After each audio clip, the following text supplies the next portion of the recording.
Fort Leonard Wood was named in honor of Major General Leonard Wood, who won the Medal of Honor for action in the campaign against the Apache Indian chieftain Geronimo. It sprang up out of the mud of the Mark Twain National Forest in the Missouri Ozarks in only a few short months, from December of 1940 through May of 1941. Fort Leonard Wood was mobilized as a training center during World War II.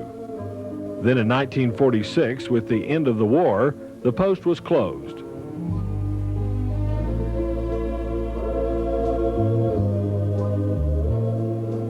It was reopened in 1950, shortly after American troops began fighting in Korea, as a replacement training center for the 6th Armored Division. It wasn't until March of 1956, when the Secretary of Army signed the order, that the post was made a permanent installation as a training center for Army engineers.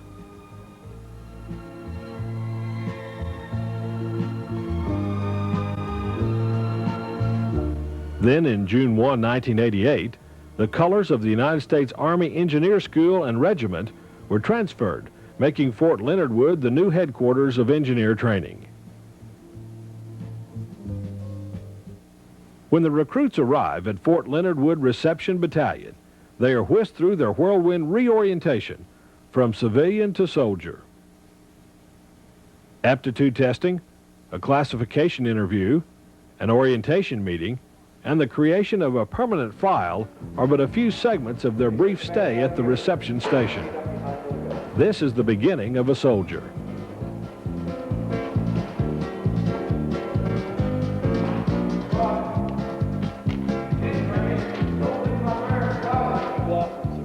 New recruits are issued their initial payment to buy all their personal necessities, such as toothpaste and shaving cream.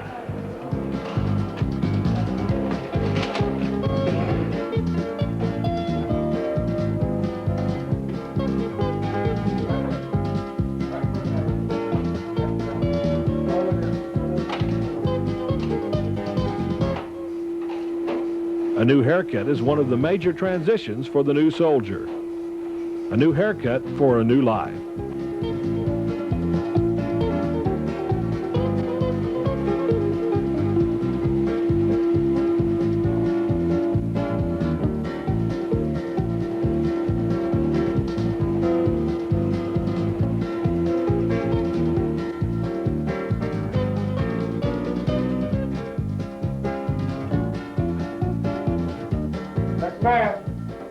A complete physical examination is given to ensure the soldier's complete health.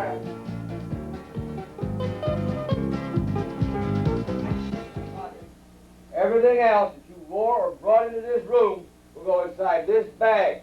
You all understand that? Yes, sir. People, that means everything. You have 1 minute to get it in there.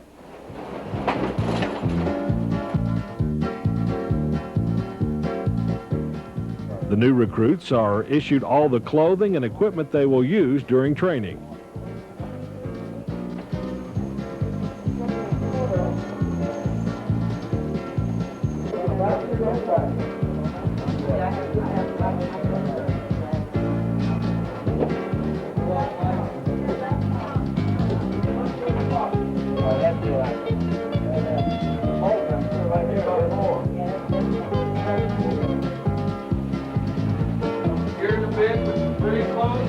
Back to your double bag.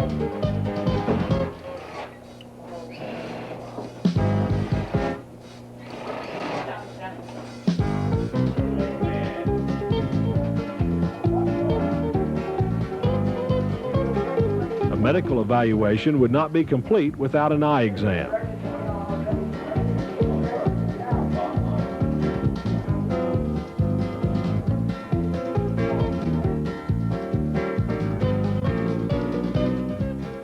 A dental examination is also given to ensure the new soldier's best health.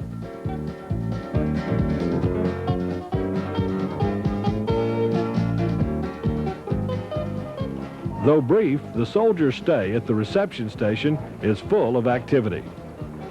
How do they do it?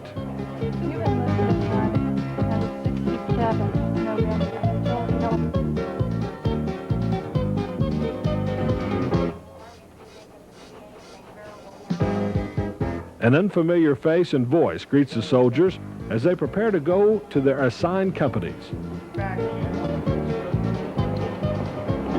This is the drill sergeant, the face and voice that will become the guiding influence over these hectic, grueling weeks of basic training.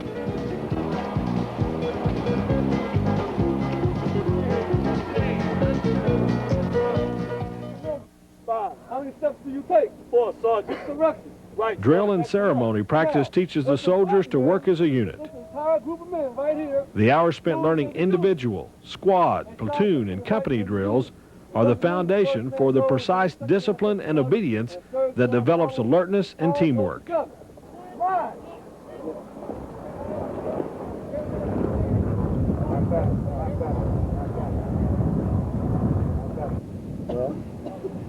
like you marching backwards. 4 steps. And lock up. Sergeant, yes, Sergeant. Let's go back.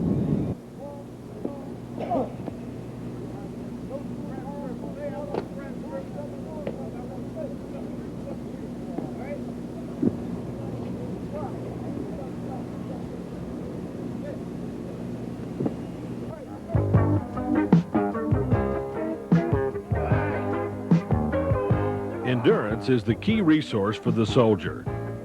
Therefore, physical fitness is a must. The physical training program of the United States Army is designed to develop strength, endurance, agility, and coordination. What does it take? Miles of running, hundreds of push-ups, and dozens of repetitions of the daily dozen exercises? The result, strength for a time which demands strength. On or off the PT field, a soldier's physical fitness is being honed to a razor's edge. On the PT field, you can hear the familiar sounds of repetitions being counted and echoes of soldiers sounding off with "More PT, Sergeant, more PT."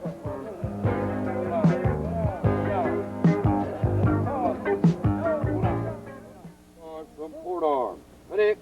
Move. Drill and ceremony is not just an exercise in obedience and alertness. It is also an excellent exercise in weapon control and weapon maintenance. The time spent in drill practice helps to further familiarize the soldier with his rifle. Find the number. Left shoulder. Boom. 1. Ready. 2. When you pull it back, you leave it back. Leave your hand in the same position. Do not take your hand and do John Wayne mode. Position of attention. Doesn't assume in the position of inspection arm. Ready? Amen.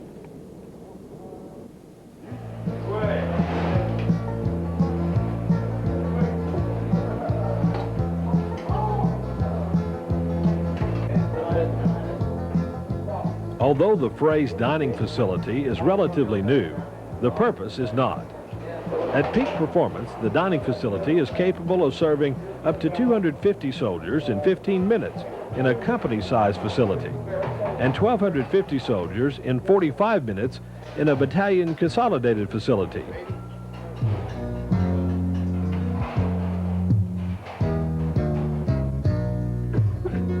It is still, however, reminiscent of the days when it was called the mess hall.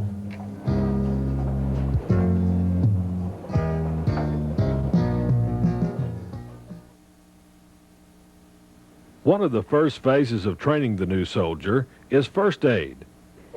There are many important applications of emergency medical care that the soldier learns, such as shock treatment, CPR, and open wound treatment, to name just a few. First aid training is a skill which can carry over to the soldier's civilian life as well. Okay.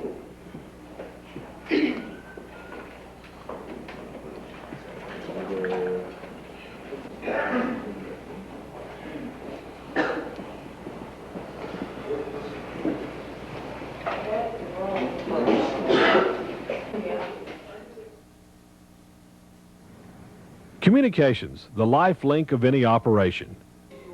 During communications training, the soldier learns the proper use of radios and telephones in current use. They also learn proper transmission procedures, as well as maintenance of the equipment.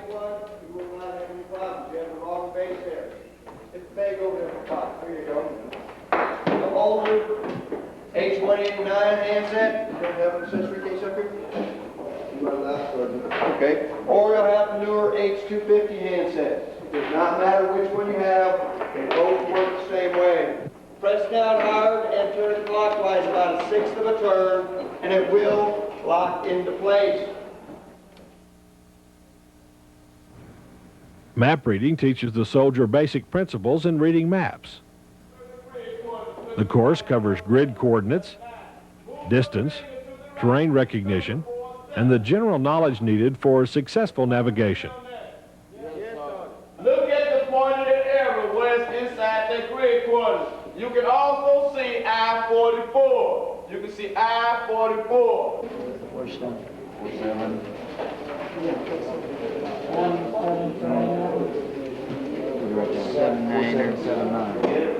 Slide the straight edge piece of paper until the B comes under the whole number. Stop right there. Then add up the distances. What you got? Let me see this right here. 3,000. You got that, right? 100, 200, 300. The compass is one of the most useful tools in teaching the soldier successful terrain navigation. Now, what we're going to do at this time, I want you to take that free hand. Take the free hand, place it. Take that thumb, place it behind the eyepiece to verify that your line is over. Hours are spent in practical application of the compass. Okay, now, whatever that starting wire is located on, whatever that starting wire is going to match on, all you got to do is look down. Yes, sir. You're aiming at that sign. Looking through this little window, locating your black index line, and if whatever that red number is, as you read it, that's your answer. Yes, sir. The rifle becomes the soldier's tool in a profession of arms. And like any other profession, the use and knowledge of the tool must be second nature. The soldier must learn about his weapon from the inside out.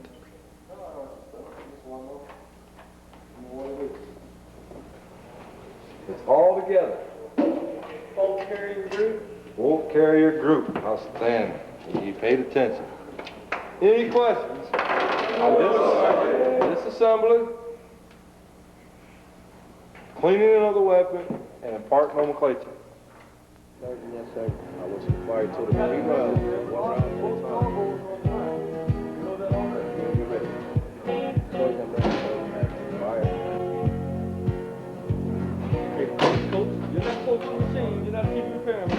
Before the soldier is allowed to actually fire his weapon, a thorough knowledge of the proper handling and firing techniques of the M16 must be learned. The weaponeer gives a computerized reading of the soldier's firing.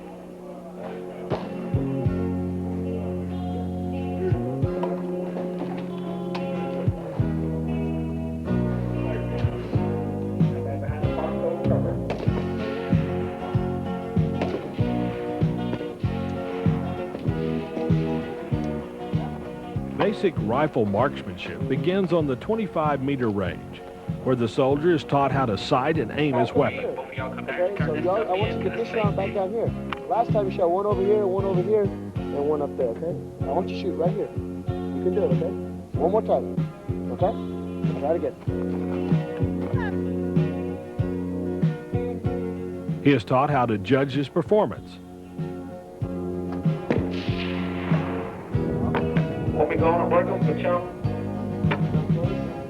After the 25-meter range, he is ready for more advanced rifle training.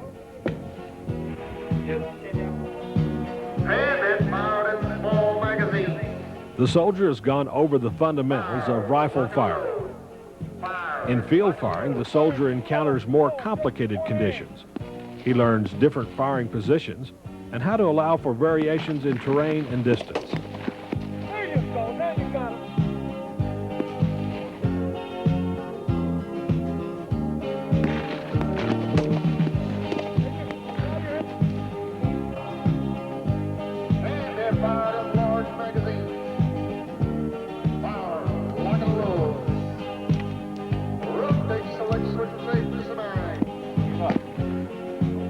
After many hours of training and reinforcement, The soldier is ranked according to the number of targets scored as hits. He is designated a sharpshooter, marksman, or expert.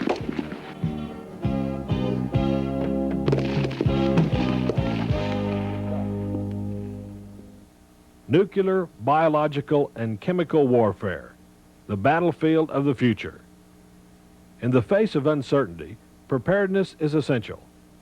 The Army prepares a soldier with the necessary training in defense against nuclear, biological, and chemical agents. How is the NBC attack recognized? How do you protect yourself? What first aid measures can be taken?